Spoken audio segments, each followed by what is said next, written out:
My sister is 27. I'm 29. My mom is 60, and my husband is 33. I've been with my husband for 4 years and have known my sister and mom my whole life, obviously. My sister and I have never been that close. We were close in age growing up, and everything was a competition. Usually, she was the superior one in sports, popularity, boyfriends, etc. I ended up doing better in school, but that's besides the point. We both have good jobs and enjoy our lives now. My parents, I feel, are to blame for a lot of this behavior. Growing up, they frequently compared our grades, our athletic abilities, our thinness, our height, stupid stuff like that. We grew up not really liking each other, but over the past year, I would say we have been the closest we've ever been. I asked her to be my maid of honor for my wedding, which happened this past summer.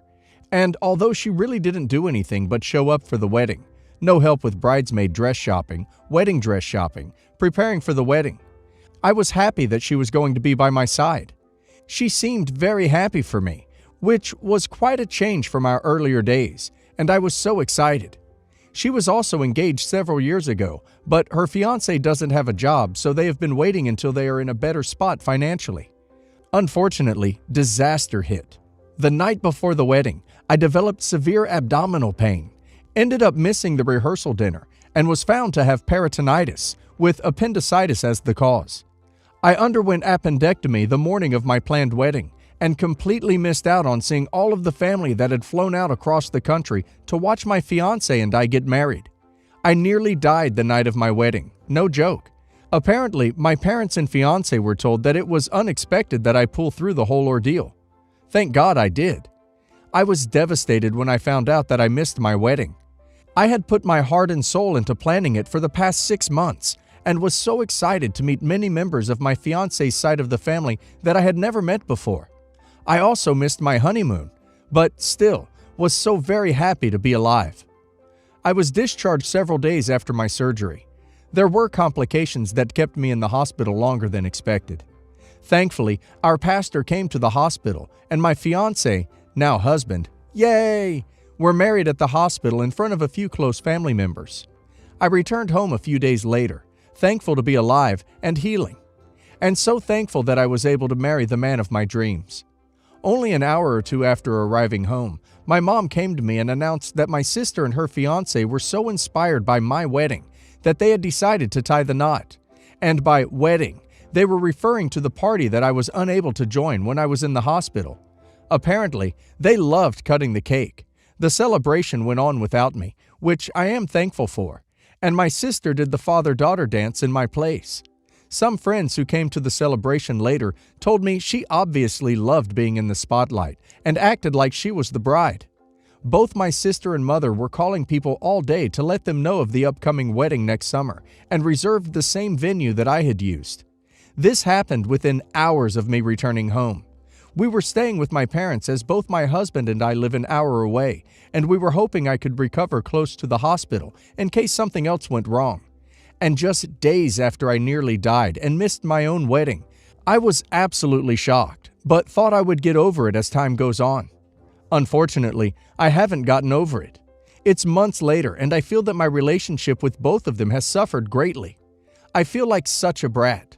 I should be happy to be alive, but I am still so resentful towards my mother and sister that they couldn't be sensitive towards my feelings in regards to missing my own wedding and nearly dying. My mom and sister talk about wedding stuff constantly, and my sister has said she wants me to do her decorations and help with invites. This brings back so many memories planning my own wedding that it makes me nauseated. On a more positive side, my husband and I are doing awesome. We both feel we are strengthened as a couple in just the first few days of marriage by such a difficult situation. But both of us think my family was very inappropriate in their dealings after my illness. I will never get that day back, and it makes me extremely sad to think about my wedding day, as I was in the hospital that day fighting for my life. My question is it ridiculous that I am upset by this, and upset with my mother and sister? How do I go about moving forward? I have talked with my husband, and he doesn't feel that confronting either of them will do a lot of good. However, I think it will make me feel better if anything. My husband thinks a small ceremony next summer would be a fun way to celebrate our 1-year anniversary.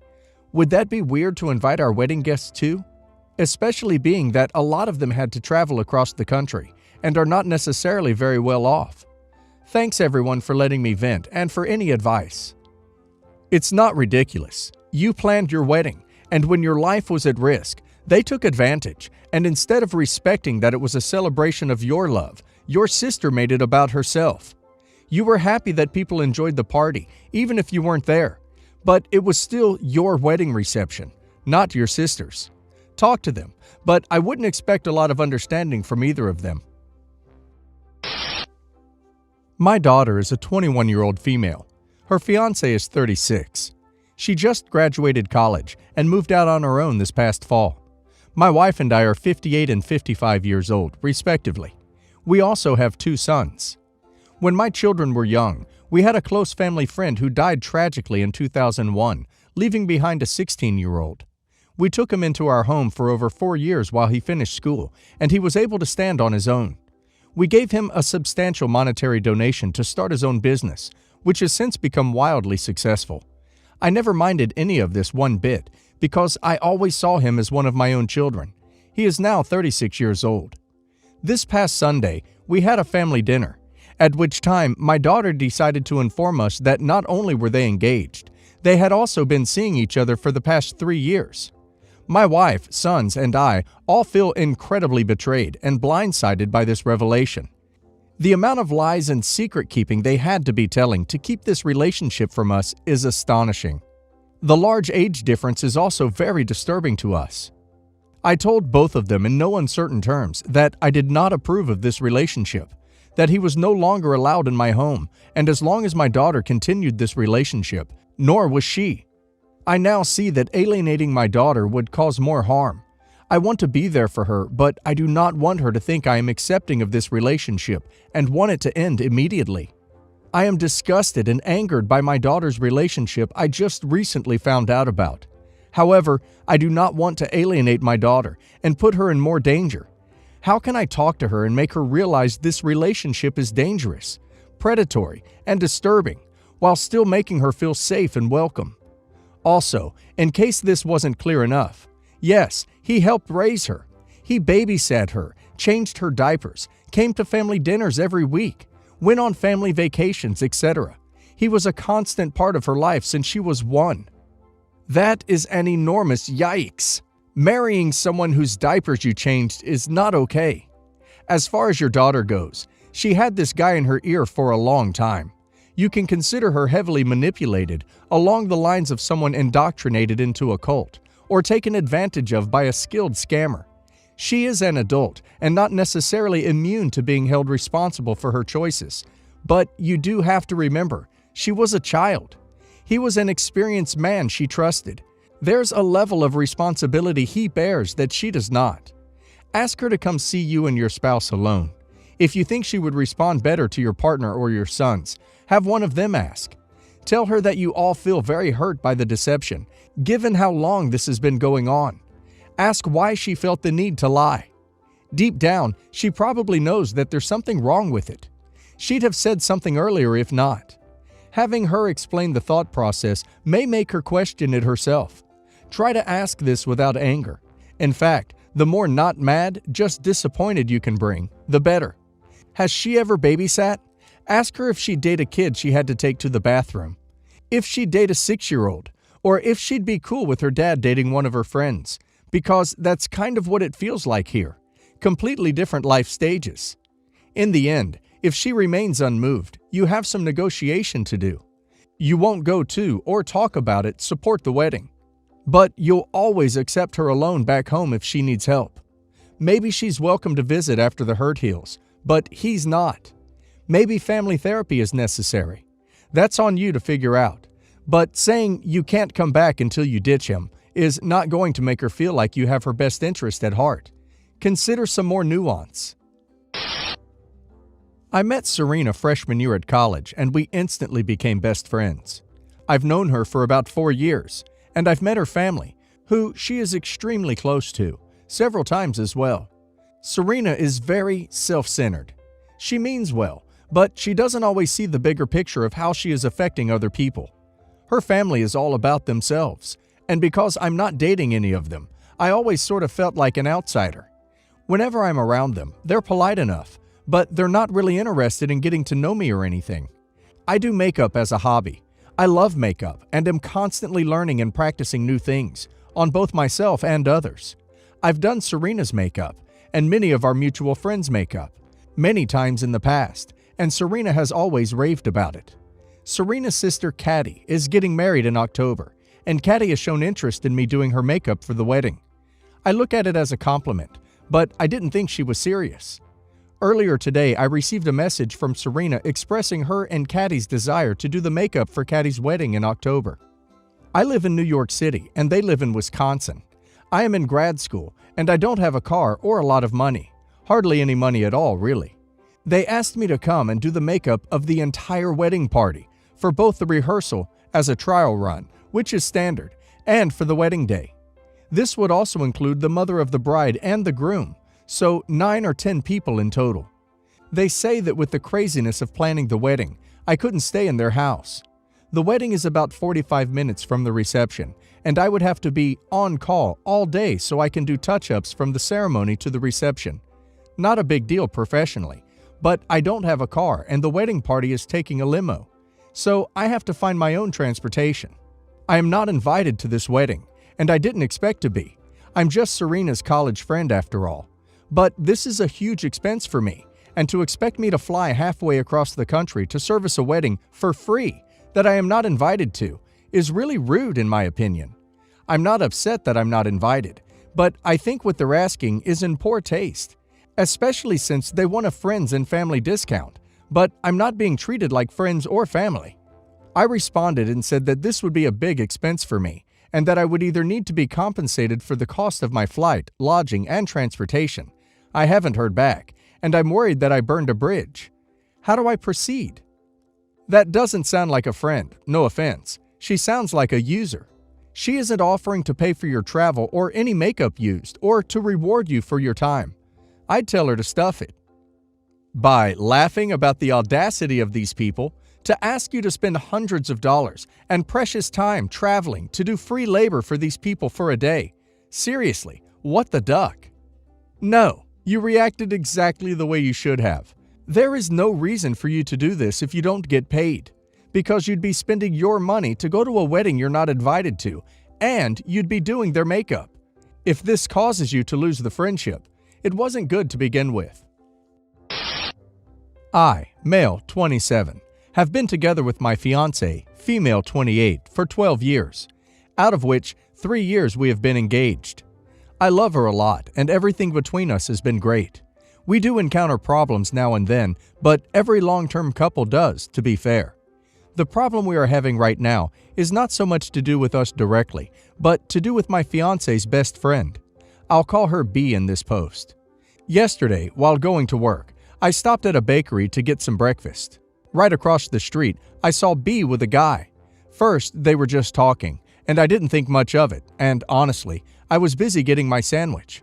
I turned around and they were kissing. I got my phone and took a photo. Not the most ethical thing to do, but I thought the husband might need it. I got home, told my fiancée about it, and also shared the photo with her. She told me to delete the photo and just ignore it. I wasn't comfortable with this and told her that instead, I would tell her best friend's husband, because if it was me in his position, I'd like to know too. Her concern with this was that it would really damage her friendship with B, and that's why I should stay out of it. I disagreed, and she told me that if B's husband found this out from me, I should consider our relationship over.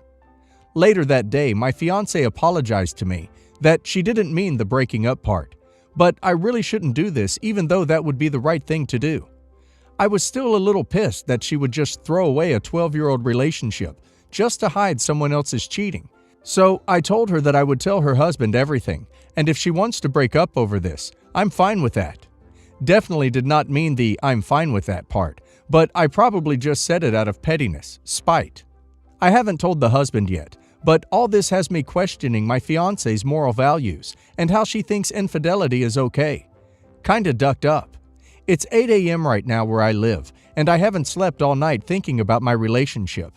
She did kinda double down on the breaking up part at the end, if I proceeded on telling B's husband, so I'm very conflicted right now. How do you guys see this situation? Should I tell him, knowing that it might end my relationship? Edit. Just to clear my stance, the husband will find out about this. May it be anonymously or directly from me or B. I completely understand that other people's relationship is not my business, and I should keep out of it. But there is one more relationship here. Me and B's husband. We might not be close friends, but we are friends nonetheless. So I owe him this much. My fiancé's moral compass is ducked up, and we need to talk about it, and we will, because this marriage won't work out otherwise. If this ends my relationship, then it wasn't really as strong as I thought it was, and that sucks. I have the photo saved in a safe place, and B's face is clear in it, so I doubt the husband will have trouble believing that his wife is cheating. I plan on talking to B too, and telling her to come clean and to do it the right way, because her secret is getting out one way or the other. Definitely not having double dates with her anymore. She clearly knew her friend was cheating. If my boyfriend came home and told me my friend was cheating on her husband, I would probably spend hours talking, dishing about it with him. I wouldn't just tell him, ignore it. Her reaction is weird on so many levels. She knew. Now the question is, does she value her friend being a cheater more than your relationship? Or does the friend have something on her? Also, I don't mean to pry, but why are you engaged for so long? Like, is the wedding on the horizon? Update. I told the husband. At first, I thought of doing it anonymously, but then I just went ahead and told him over the phone. He has filed for divorce and his wife left.